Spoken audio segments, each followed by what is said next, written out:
Voices 5, the official podcast network of DILG Region 5. May problema? May tanong? In case lang hindi mo alam ang gagawin, nandito kami para sa'yo. In case lang, powered by Voices 5, the official podcast network of DILG Region 5. Sa dami ng batas at patakaran na umiiral sa ating mga lokal na pamahalaan, minsan mahirap itong unawain at mas lalo pang iugnay sa pang-araw-araw na buhay. Kaya naman sa ilalim ng Voices 5 podcast, hatid namin ng isang bagong serye. In case lang kung saan binibigyang linaw at binibigyang buhay ang mga batas na may kinalaman sa mandato ng DILG, lalo na sa mga LGU at barangay. Dito hindi lang natin tatalakayin ang batas, kundi uunawain natin kung paano ito tunay na nakakaapekto sa bawat komunidad at mamamayan.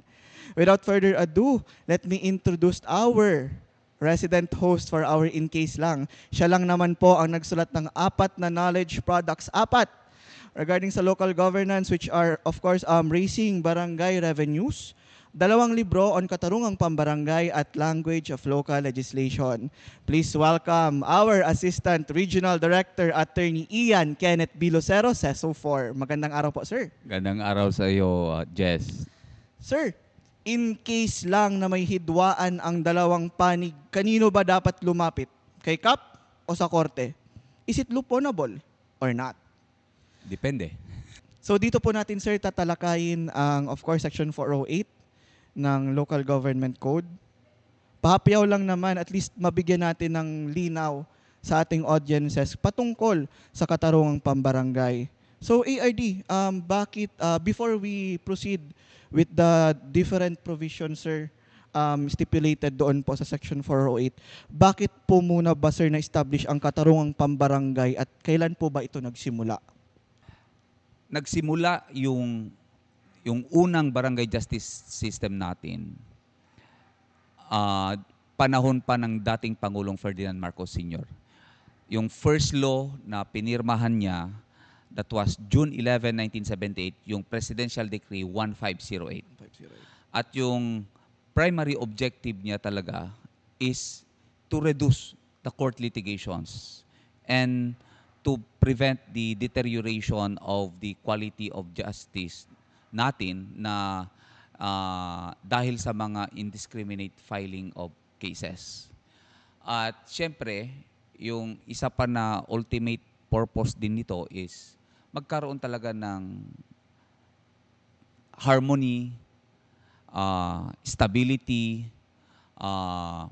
doon po sa barangay or sa komunidad dahil lang sa hidwaan ng community members, yung mga members of the family, sila-sila. So, yung mga maliliit na bagay lang na pwede namang pag-usapan lang sa barangay para ma-prevent natin yung expensive or wearisome na mga litigations na yan.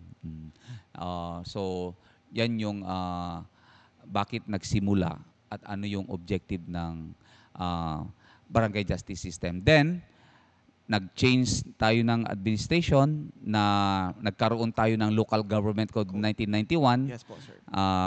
which took effect noong January 1, 1992. Doon sa repealing clause ng Local Government Code 1991, rinepeal niya talaga yung PD 1508.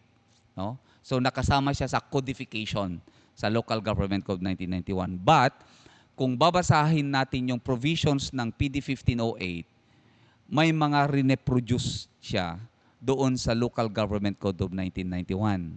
No?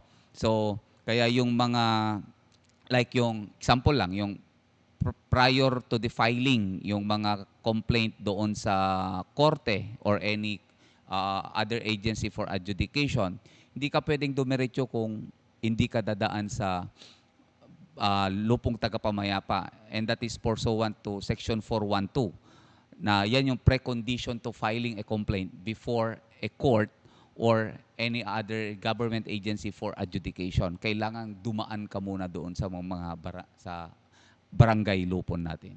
So very important talaga po siya, sir, ARD, no? At least nakakatulong tayo na yung indiscriminate filing of cases na babawasan. Pero Yes. may na pick up ako, sir, na word. Two words actually, sir. You mentioned, sir, yung hidwaan tapos O yung dispute. complaint. So, based from my experiences, sir, may times talaga na sa barangay naririnig ko kaso daw, um, Ah, may kaso daw sila sa barangay, may hearing daw. But based, sir, sa mga diniscuss mo, sir, you've mentioned talaga hidwaan or complaint. So, paano ba natin, sir, ma-define if papasok ba, sir, sa katarungang pambarangay? And would it be probable or tama po ba na tawagin natin siyang kaso? hindi sa barangay level hindi siya as a court case system eh. Ang sabi ng disputes, all disputes. So magkaiba yung disputes, magkaiba rin talaga yung kaso or case. So kung sinasabi natin those are yung matters treated as dispute for conciliation proceedings, no? So but sa korte parang ito na yung mga formal legal proceeding na.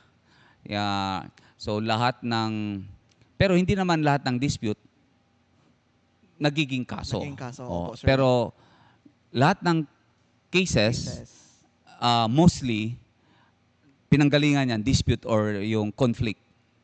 No? So doon meron lang hidwaan na kailangan iresolba, pag-usapan para hindi na siya pupunta sa korte for formal legal proceeding or adjudication na.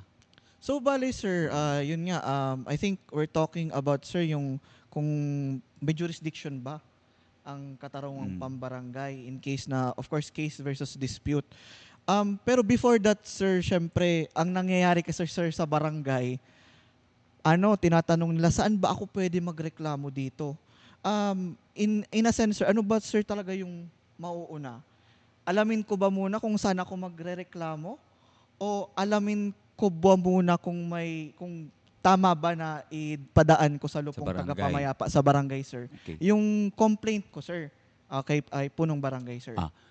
Siyempre mauna kung i-determine muna natin kung meron bang authority or jurisdiction ang lupong tagapamayapa. Yun yung mauuna.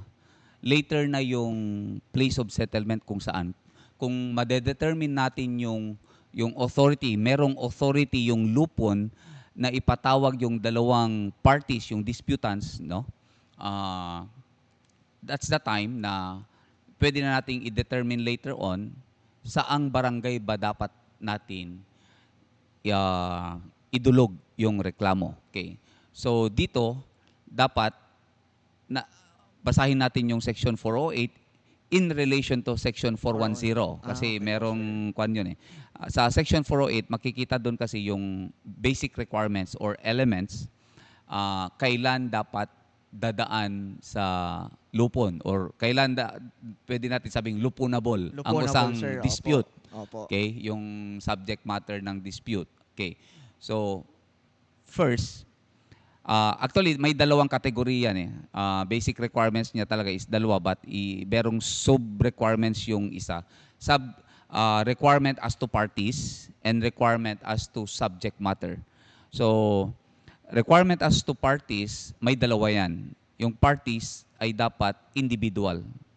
So, in relation to Section 410, sabi doon, an individual may file a complaint against another individual.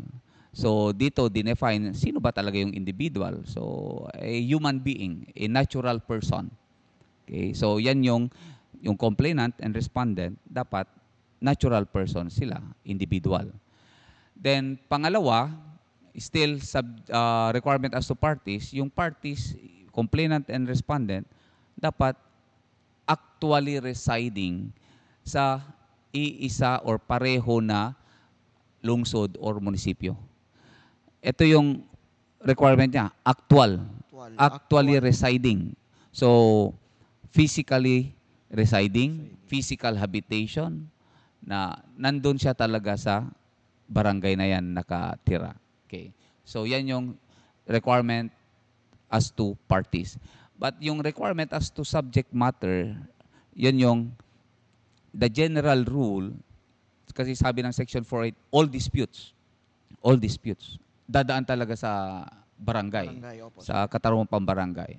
Kaya ang batas, nagbigay siya ng mga exceptions din kung ano yung mga mga instances na hindi na kailangan dumaan sa barangay. Barangay. So, yung tatlo na yon, parties are natural persons or individuals, parties are actual residents of the same city or municipality, at yung subject matter of the dispute is within the authority of the lupon, meaning wala dun sa mga exceptions provided by Section 408, nandun yung mga exceptions.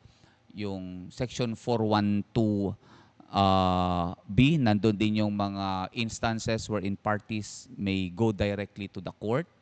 Then meron tayong mga rulings from the Supreme Court na sinasabi doon na hindi na kailangang dumaan sa katarungan pambarangay, at may mga batas din tayo, iba pang mga batas maliban sa Local Government Code of 1991 na ano yung mga hindi rin dapat dumaan sa katarungan pambarangay.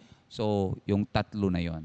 So bali sir, sa mga listeners natin diyan, ARD mentioned yung tatlong kailangan na parang criteria na lang siya pa, mga listeners natin na kailangan ma-fulfill talaga bago dumaan siya sa lupon. So sir, kung absent yung isa o dalawa man, automatic sir, hindi siya sir papasok sa katarungang pambarangay. Yes, kalimutan natin ang katarungan pambarangay law. Korte na talaga yan sir.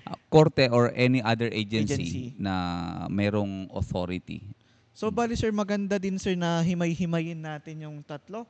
So I think we can start sir sa natural person sir or an individual. Paano ba natin sir masabi sila na they are natural persons or individual sir? Yun nga yung sinabi ko kanina. Kasi may dalawang klase ng person, natural at yung juridical. Yung natural person or individual, no? Yan yung mga human being, pares tayo. Para tayo sir. Opo. Yung kung sa pa yung humihinga. Humihinga.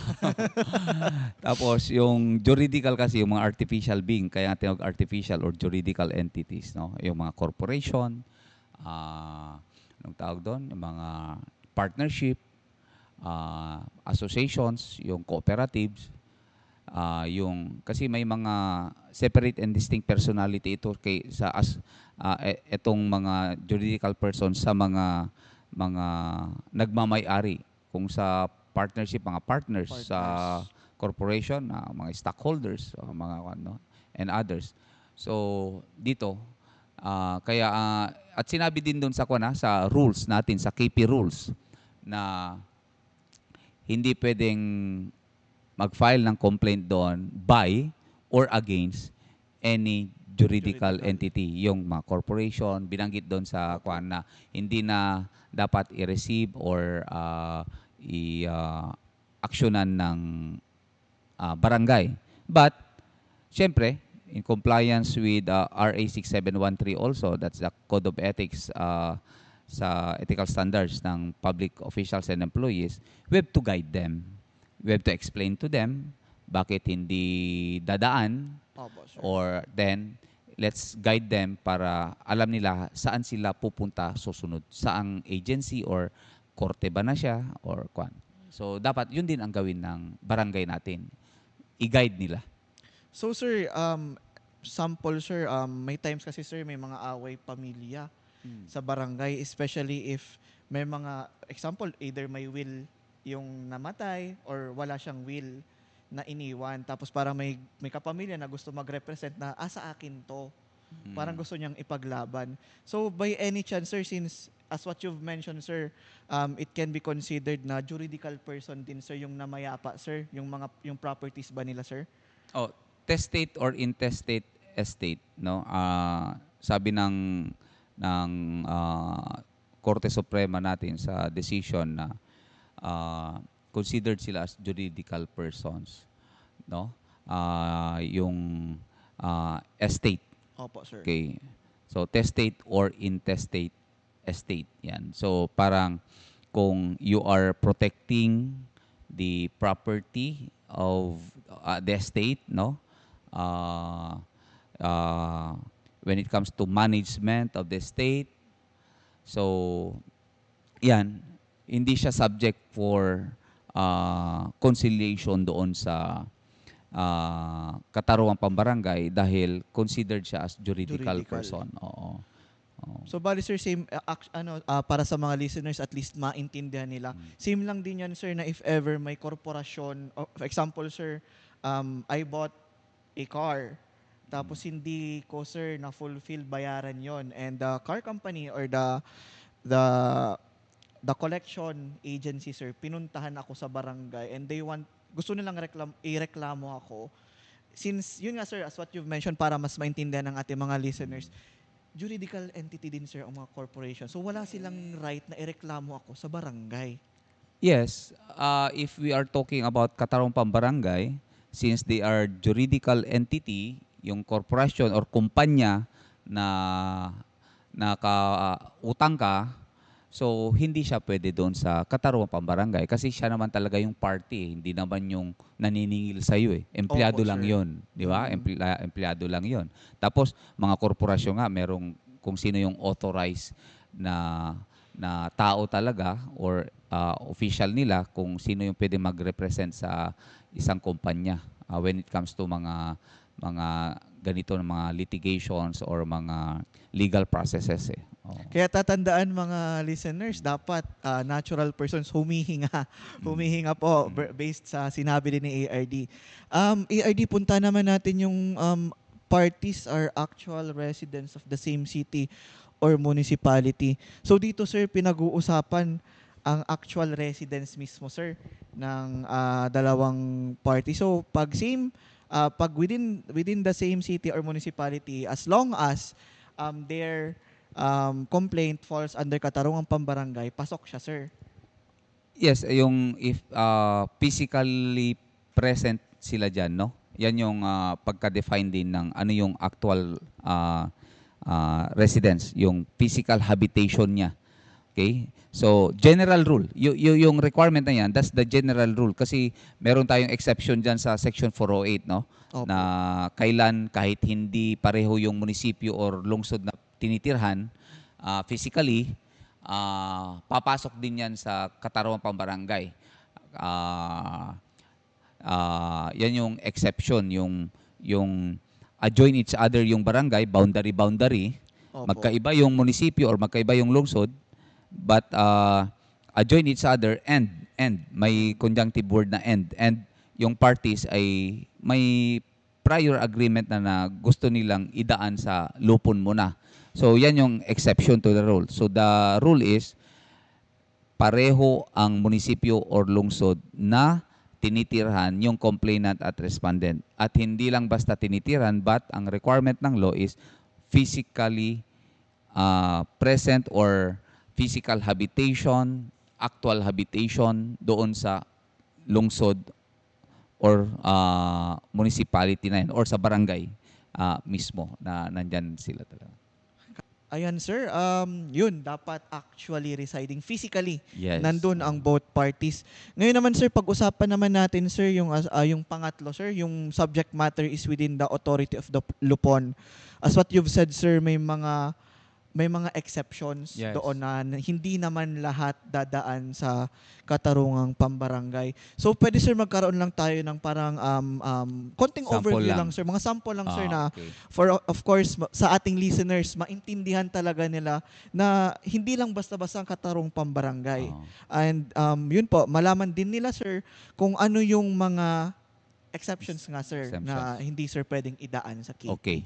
So, gaya ng sabi ko, Section 408, as a general rule, lahat ng disputes dadaan sa Katarungan Pambarangay, sa lupong tagapamayapa. Okay. But, nagbigay ng exceptions yung Section 408. So, example, first, yung letter A is kung ang isang party ay government, no? Government. No? So, hindi pwede. But, still, that is a juridical entity. Nasa civil code din yan. Eh. Sa Article 44 sa civil code, sino yung mga juridical persons doon. Number 2, yung isang example pa, if one of the parties ay isang empleyado ng gobyerno at yung dispute is related to the performance of his duties and functions. So, hindi rin dadaan Hindi yan din sa siya dadaan talaga, sir. sa lupon. Then, yung iba, another is yung if there's no private offended party. So, meaning dito, yung nababiolate mo dito, yung public interest. So, in other words, kailangan may biktima. Opo. May private offended party dito sa katarungang pambarangay. Okay. So, next is yung kwan. This is one of the three significant features ng revised katarungang pambarangay law under the Local Government Code of 1991.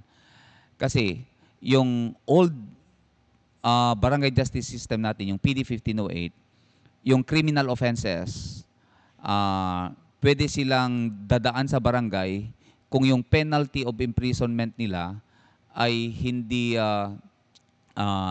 lalagpas ng uh, 30 days yata, if I'm not mistaken. Tapos yung fine ay hindi lalagpas ng 200 pesos. 200? O 200 pesos 200. lang. Tapos if I'm not mistaken, 30 days lang yung imprisonment. Opo, Okay. sir. So kung lalagpas na sa 200 na fine, lalagpas na sa 30 days imprisonment, hindi na yun lupunable. Korte na siya, sir. Yes. So dito sa revised KP law, in-increase niya yung authority ng lupon, wherein not to exceed 5,000 peso fine yung penalty ng criminal offense. At with respect to imprisonment, hindi rin lalagpas ng 1 taon na imprisonment. So, yan yung limitations natin when it comes to criminal offenses, hanggang saan yung authority ng lupong tagapamayapa. Okay? So, isa rin yan. Then, isa pa, if yung dispute involves real property. So, mayroong real property dispute.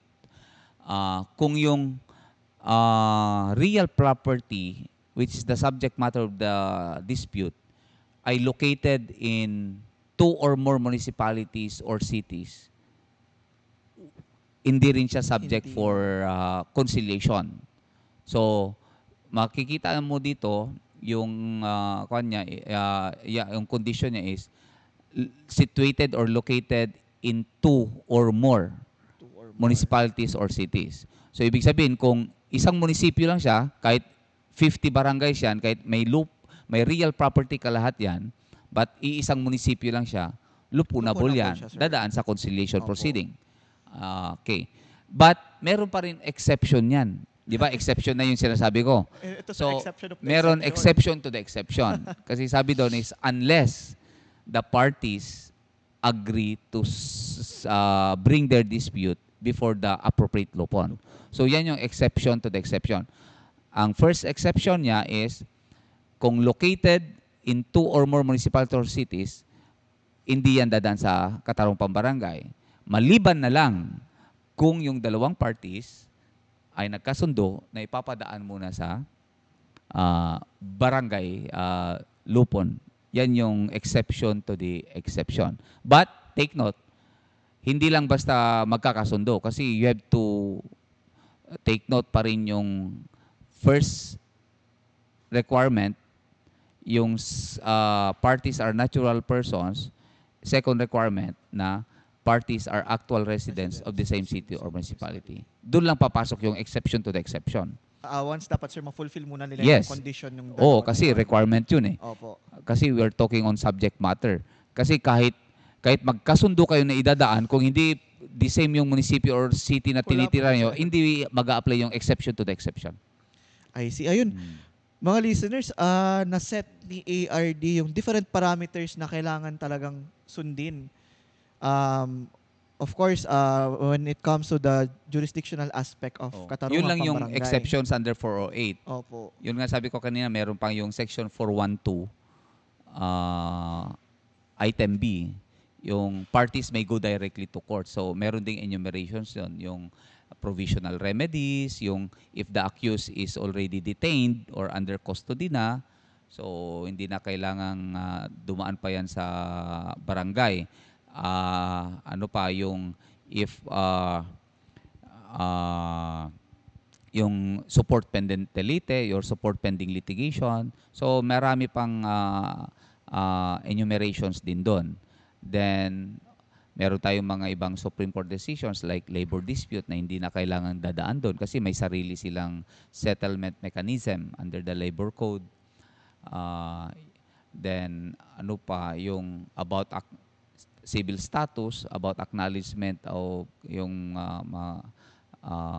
persons na yung sa civil status. Then yung meron din tayong mga batas na congressional legislations na sinasabi din na hindi na kailangan dumaan sa barangay din. Like may sarili ring settlement mechanism ang yung about sa if the dispute involves yung mga lupa under Comprehensive Agrarian Yung Reform DAR po, sir, Program, sa yung DAR. CARP Apo. law. So may mga iba't ibang batas din tayo na nagsasabi na hindi rin kailangang dumaan sa katarungan pambarangay. Yung RA 9262, yung VAUSI. Vowsy din, sir. Di din sa Nandun sa katarungang Section pambarangay. 33 yon na hindi kailangan parang makialam yung barangay, no? Na i-try to settle it, no? So, yun yung mga ilang batas na ako nagsasabi. So, bali, sir, medyo another word na nag-pop sa akin is yung sa parte, sir, na if may nade-deprive. So, may nade-deprive, sir, sa karapatan ng complainant, sir, or respondent, may I, if ever, sir. So, pag may nalalabag, sir, na karapatan or deprive of liberty, automatic, sir, hindi na din siya dadaan ng KP.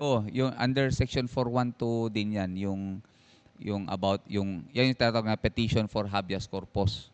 So, hindi rin yan dadaan sa korte yan. Automatic, sir.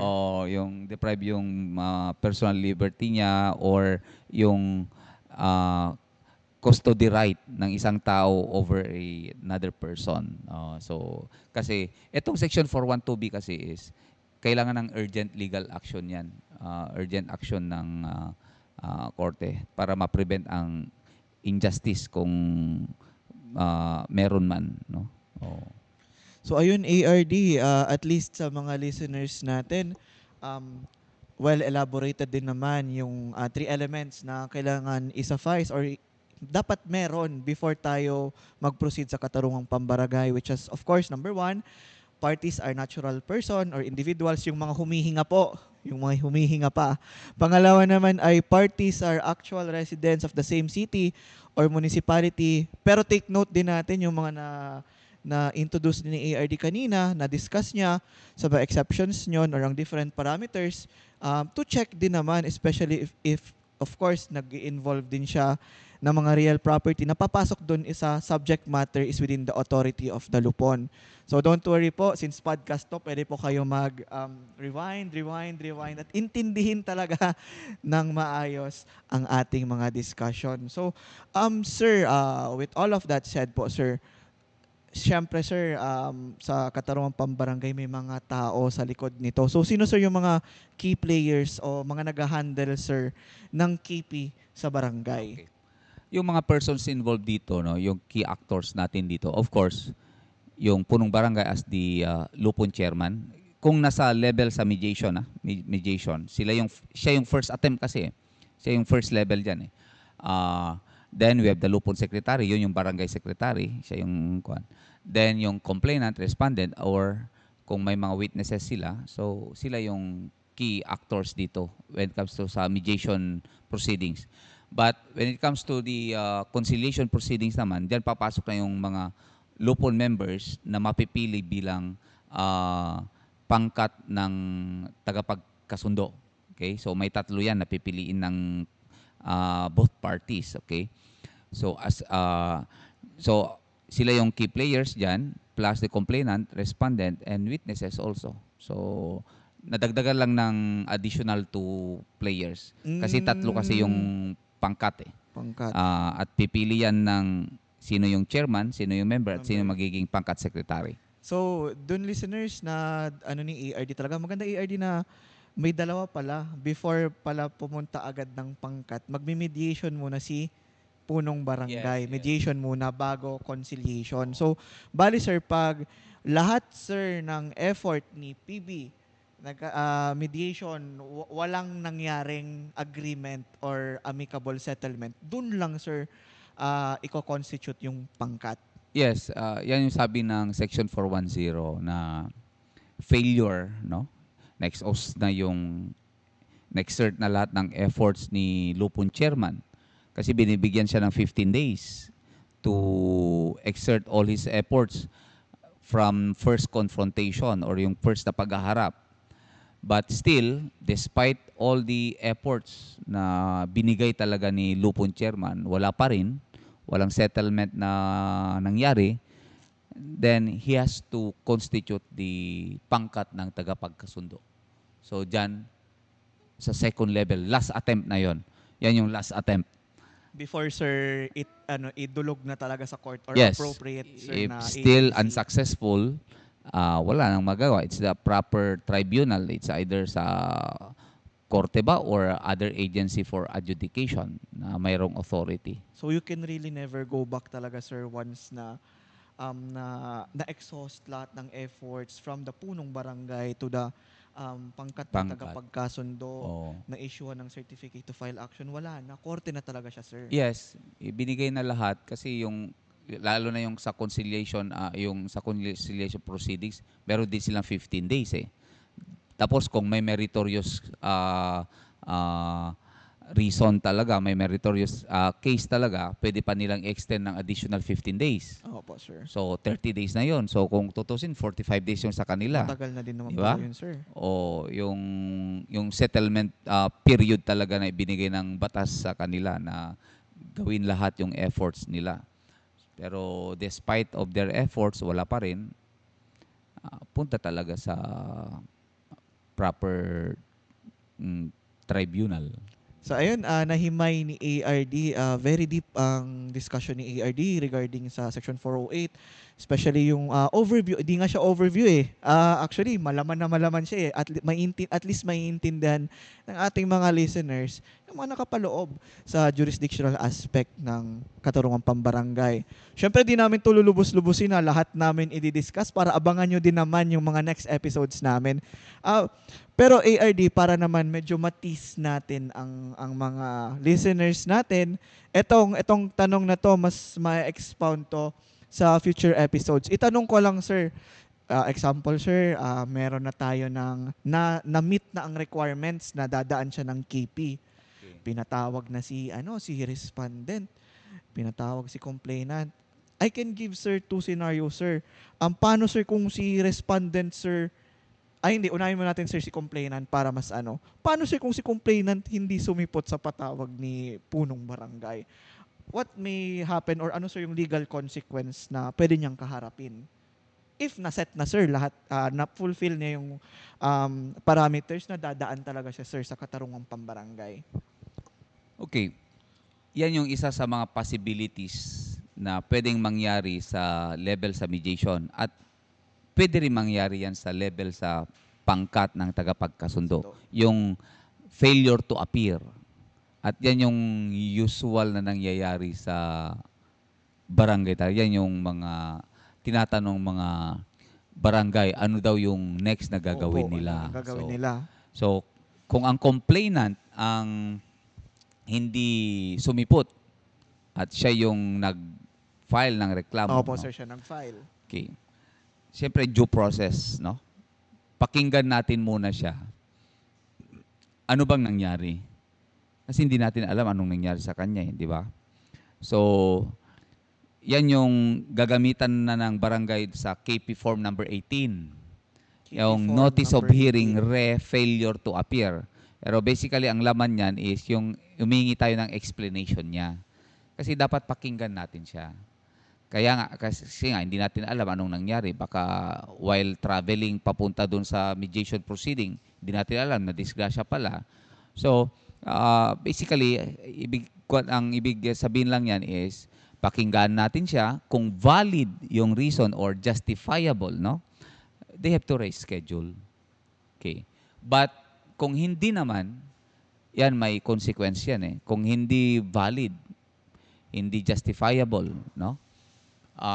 Ang mangyayari dyan is first, madidismiss yung reklamo na final niya sa barangay. Tapos, may mag-i-issue ng barangay ng certificate to bar action. Ano yun, sir? Yung certificate to bar action na yan, ang gamit po niyan is, ang ibig sabihin niyan na hindi na siya pwedeng magreklamo sa inireklamo niya, yung the same cause of action. Yung pareha. So, bali, sir, pag pareho lang, pag nireklamo niya ulit, wala na, di na yun, sir. Hindi. Kung another incident na naman yung nangyari, example, sinuntok niya uli, ayun, pwede siya. Pero yung final niya noon, Hindi na, sir. hindi rin siya pwede doon sa korte, hindi rin siya pwede sa yung barangay kasi barred na siya. Kasi dumaan na ng due process eh. Pinakinggan siya, hindi pala justifiable yung reason niya. So, madidismiss na yung reklamo niya. So, hindi na siya refile yun. No? Kaya barred na siya. Certificate to bar action. KP form number 21 if I'm not mistaken. Okay? So, yun ang i-issue ng barangay. Tapos, ang isa pa dyan, if hindi justifiable yung non-appearance niya, nagkaroon ng willful, Ginusto niya, sir, na o hindi pumunta. yung refusal na hindi siya a-attend, sabi dun sa rules ay pwedeng magsampa ng indirect contempt kung nasa level ni Lupon chairman, nasa mediation, pwede si Lupon chairman or yung other party, referring to the respondent kasi wala complainant yung kwan dito yung hindi nag-appear. So, either nila pwedeng seek ng tulong sa korte. Yan yung indirect contempt. Kaya yun yung mga pwedeng mangyari. Pwedeng gawin. Okay. Then, if yung respondent naman sir, yung ang respondent naman tayo. hindi nagpakita, the same process, the same due process na pakinggan natin siya. Kaya ang gagawin ng barangay is issue ng yung KP form number 19. Yan yung notice of hearing pa rin, failure to appear, sa part yan ng respondent. Sir. Pakinggan natin siya. Kung valid, reschedule natin. Kasi valid Valid naman, Okay. sir. Pero kung hindi, ano yung magiging implication yan kung hindi? Kung magkaroon man ng counterclaim, kung may counterclaim siya, mag-i-issue ng certificate to bar counterclaim. Yan yung KP Form 22. Okay. Tapos,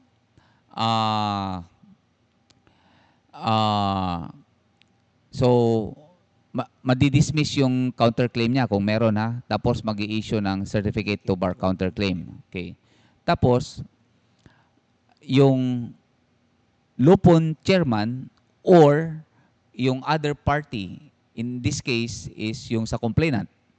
So, pwede rin silang magsampa ng indirect contempt before the court dahil sa refusal to appear or nagkaroon ng willful, refusal to appear. Kasi hindi valid yung reason niya bakit hindi siya umattend. So, kung nasa level din sa pangkat, it's either sa pangkat or yung other party pa rin, yung complainant. So, sila yung pwede. But dito, anong mangyayari sa reklamo? Kasi yung sa complainant is, madidismiss na. Dismissed, sir. Opo. That's the end of the story. Wala na. Wala na. Wala na. Pero dito, ito yung mga implications. Yung bar counterclaim, madidismiss yung counterclaim, then magkaroon din ng indirect contempt, pwedeng mag-file doon sa korte. Anong gagawin sa reklamo ngayon? Hindi siya nagpapakita. Mag-i-issue na ba ng certificate to file action kaagad si Lupon chairman? Sabi ng rules, hindi. In all cases na yung respondent ay hindi nag-appear, sabi doon, hindi mag-i-issue si punong barangay ng certificate to file action. Dapat ang gawin niya, sinabi doon, mandatory na i-constitute niya yung pangkat ng tagapagkasundo. So, in other words, aakyat yan sa second level, sa last attempt, the conciliation Conciliation proceeding. proceedings. So, walang certificate to file action, but i-constitute mo yung pangkat kaagad para ang pangkat na ang didinig sa reklamo ng complainant. So, yan yung proseso. Ayan. Grabe pala yung very heavy yung discussion pero very informative talaga ARD. Kasi yan yung palaging issue dun sa kwan. Yung respondent O may dito mga nagpunta. barangay, nakakaligtaan nila yung KP Form 19 for the respondent na pakinggan mo na. So padala ng mga summonses. Risked ng risked. Hindi yun yung procedure. Kasi risked ka na, hindi na nga nagpapakita, hindi siya responsive eh. Okay? So, yun, posible rin magreklamo ng complainant. Bakit risked ng risked? Risked, opo. Bakit hindi sinusunod yung proseso na pakinggan natin if interested ba siya or merong willful refusal to appear or valid ba yung reason niya para alam ng barangay ano yung susunod na aksyon niya. Di ba? Ayan. Ayun, sa ating first episode, pilot episode, very rich talaga. Very informative ang ating naging balitaktakan. So, sa mga listeners natin dyan, wag nating kakalimutan. Of course, ang tatlong elements of jurisdiction o authority ng lupong tagapamayapa. Kung wala, as per ARD have said, ulit-ulit, palagi niyang nire-iterate na kapag wala ang isa o dalawa man, o yung tatlo wala talaga, walang pag-uusapan na katarungang pambarangay. Kaya kailangan yung tatlo ay present na elements upang dumaan sa KP. So, ayun, abangan nyo ang mga susunod naming episode. Very enticing to. And ito na po, this concludes our session, our pilot episode ng In Case Lang. To listen to more episodes from us, follow In Case Lang on Spotify, and for video episodes, subscribe na sa aming YouTube channel at DILG Region 5. Kita case sa next episode. This is the official podcast network of the ALG Region 5, established to inform, empower, and engage the public through meaningful and accessible discussions on local governance. The content presented is intended solely for general informational purposes and should not be interpreted as legal or professional advice. Any views or opinions expressed by guests are their own and do not necessarily reflect the official policies, positions, or endorsements of the Department of the Interior and Local Government. Listener discretion is advised.